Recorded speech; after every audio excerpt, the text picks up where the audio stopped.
তুমি সত্যি আমার বউটারে বিয়ে করবা? হ্যাঁ, আপনি যদি চান এখন ভাই তোমারে আমি কি বইলা ধন্যবাদ জানাবো? আমার পরিবারের মান ইজ্জত বাঁচাইলা।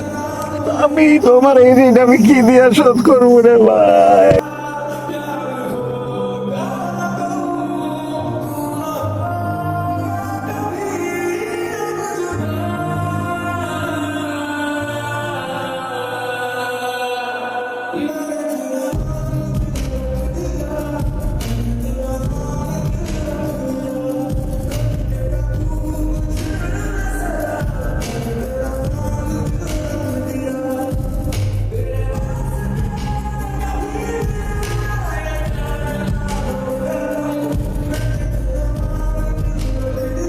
আরে কি হয়েছে?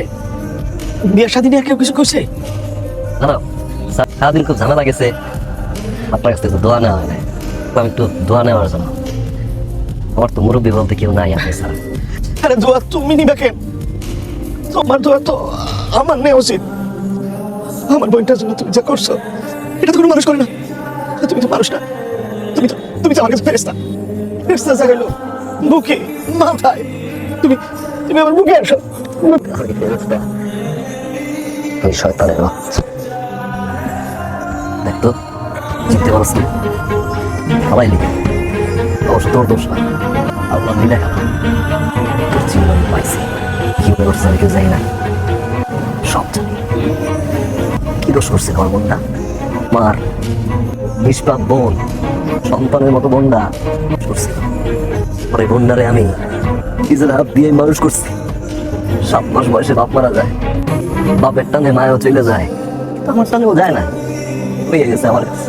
আমি যত দেরি করে ঘরে আই না, আমার বোন ঘুমাইতো না। দাদা ভাই কখন আইবেন? দাদা ভাই কি খাইবেন? এই বোনে তুই মারছস জানোয়ারের বাচ্চা। শিক্ষক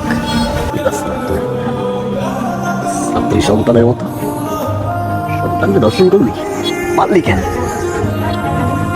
বাঁচাই রাখবি, দুনিয়ার আলোটা দেখতো। দাদা ভাই একটা ডাক দিত আমাদের, আমার মুখটা সত্যি হতো, আমার কলিজা ঠান্ডা করতো।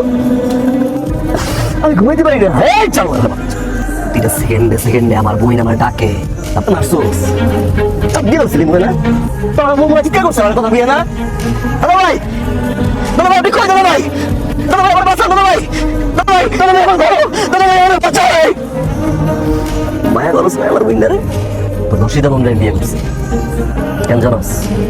বোন যদি আমার কাছে অর্ধেক হয়, আমার বোন আমার কাছে পুরোটা। তাই মারতে পারতাম, মারি নাই। আমি তোর বোনরে বিয়ে করছি খালি একটা কারণে, এক সেকেন্ডে আমি তোর চালাইয়া পড়াই আমার প্রতিদিন তুই আমার সামনে মরবি। একদিন তোর ভিতর টিকটর করে বেড়ে কাঁদতে জানোয়ারের বাচ্চা। মনে রাখিস, কারণ তোর বাঁচাই রাখছি। প্রতিটা সালাম জন্য একটা জুতার বাড়ি। মনে রাখিস, একটা সালাম তোর জন্য জুতার বাড়ি। ভাইয়া আসসালামু আলাইকুম। প্রতিটা সালাম তোর জন্য একটা জুতার বাড়ি। দর্শন করবি।